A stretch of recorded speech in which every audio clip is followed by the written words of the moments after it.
This one noise is stopping me from being able to sell this Audi A4.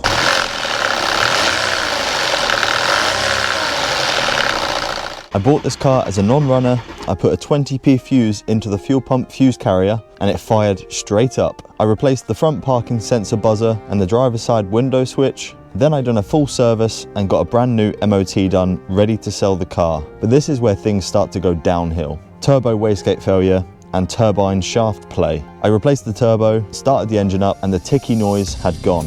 I thought I finally fixed everything on this Audi A4, ready to flip for a profit. But then I took the car for a drive for about 20 minutes to make sure that everything was all right, only to find out that we now have a bigger issue.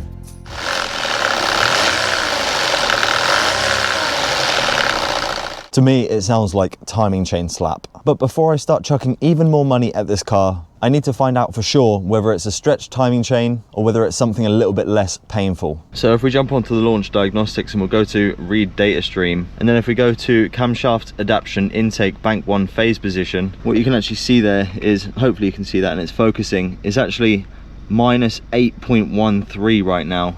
Let me just give it a bit of a rev. There we go, so we're now at minus 9.25. So I believe that this should be, you know, if this is past minus 5, then you need a new timing chain. And this is now at minus 9.25. So we're well past the time of needing a new timing chain. So like I said in the last video, this car has already had a timing chain 40,000 miles ago. So I don't know what they've used, whether they've used plastic for the timing chain, but it's really, really stretched.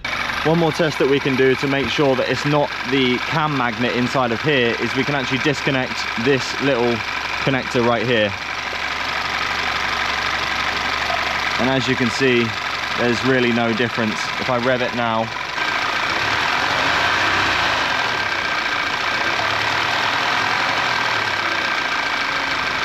so I guess it looks like we're gonna have to do a timing chain replacement on this car. Let's get to it. But before I do anything, I'm gonna disconnect the battery. And if you are enjoying today's video, please make sure to leave a like, hit the subscribe button. It only takes 2 seconds of your time and it really helps the channel out. So first things first, we need to take the wheels off. And then we can go underneath the car and remove the under tray. From there, we can then remove all of the torque screws and the plastic clips holding in the arch liner. And then exactly the same on the other side. And then with the 2 bolts out on top and the nut and bolt from either side, we can then pull the bumper off. So what we can do is take the boost pipes off, drain the coolant, find a way to move the AC condenser out the way, and then we can start looking at taking off the crash bar, the headlights, and the whole front slam panel. After removing the headlights, there are 2 T30 bolts on each wing, and that's the slam panel removed. All right, so now the whole front end is off. What we need to do is we need to take out the coil packs and the spark plugs. So when we turn the engine over and get it to TDC, we can do that nice and easily with no compression inside the cylinder, because obviously all the compression is just being pushed straight out of the top of the cylinder. There's 1 T30 bolt holding the coil pack connectors, and then disconnect all of the individual connectors behind the main connector, and then you can pop the coils out of their cylinder. Loosen the tension, just put a little pick inside of there so that holds the tension, and then we can take the serpentine belt off.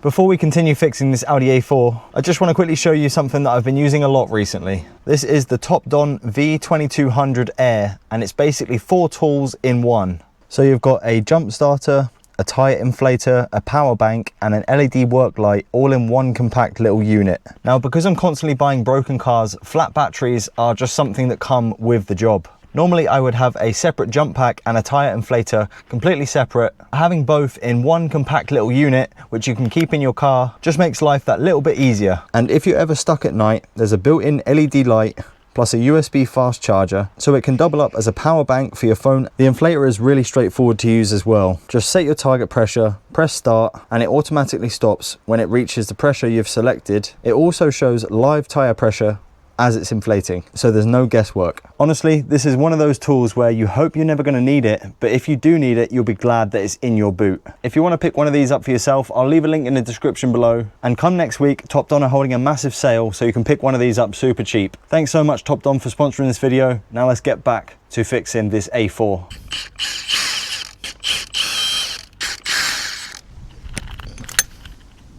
And then I've got this timing kit, which basically this goes on in here. And then this is lefty tighty, righty loosey, left hand thread.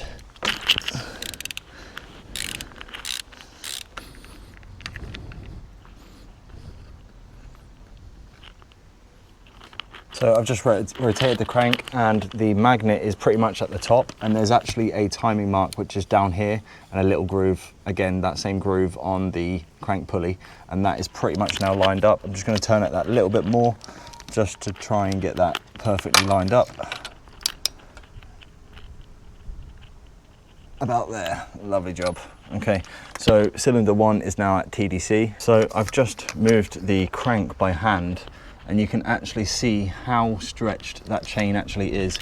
You can literally, like, if I move the crank with my hand now, watch the chain. Wow, there's so much movement in that chain right there. Now we can just take the crank pulley bolt out. Nice.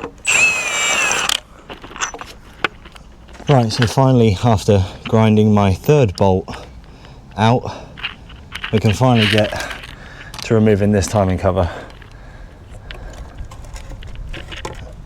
So as you can see, this tensioner is literally all the way out. It's as far as it goes. I think there's 9 threads.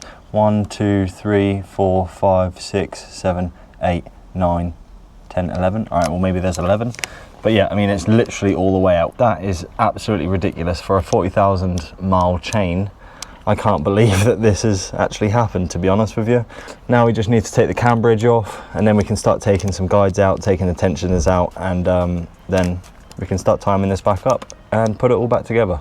If you've never done anything like this before, this will look super daunting to you. Maybe you're thinking, I've taken so many bolts out, how am I going to know where to put all of them back? Or how do I even know if I've done it wrong when you're halfway through? But this isn't something you really got to worry about. Not long ago, I was scared to bleed some brakes. And now I'm stripping the whole front end off of cars and doing very critical repairs like timing chains. The easiest way to get confident with a job like this is to get yourself so deep that you've got to figure it out. And that's exactly what I've done up to this point.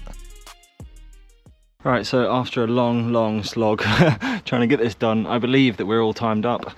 We have this mark in time, this mark in time, the timing mark on the crank is in time, the oil pickup doesn't actually have any timing, the balance shafts are in time, that line's in there, that line's in time there. Obviously the tension is in, torqued up. These are 8 Newton meters. These M10s are all 20 Newton meters. So I've done all of those. 20 Newton meters on that one as well. Everything seems to be absolutely fine. I believe now I can start to put the cam bridge back on, but before that I'm just going to turn the engine over and make sure that everything is okay and everything still stays in time.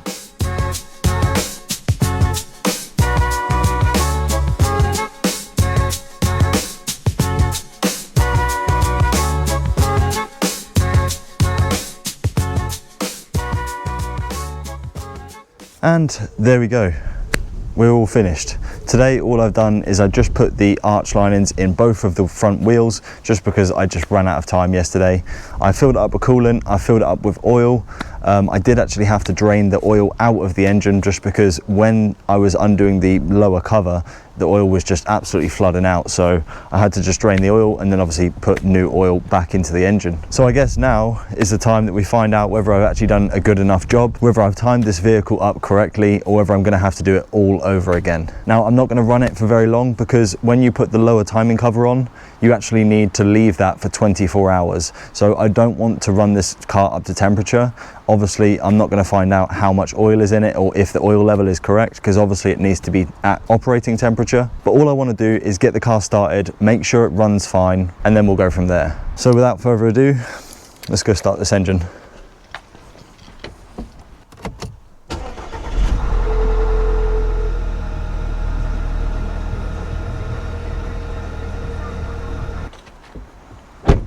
She runs fine. So this is only my second timing chain that I've ever done, and this one was a lot more complicated than the previous one that I done.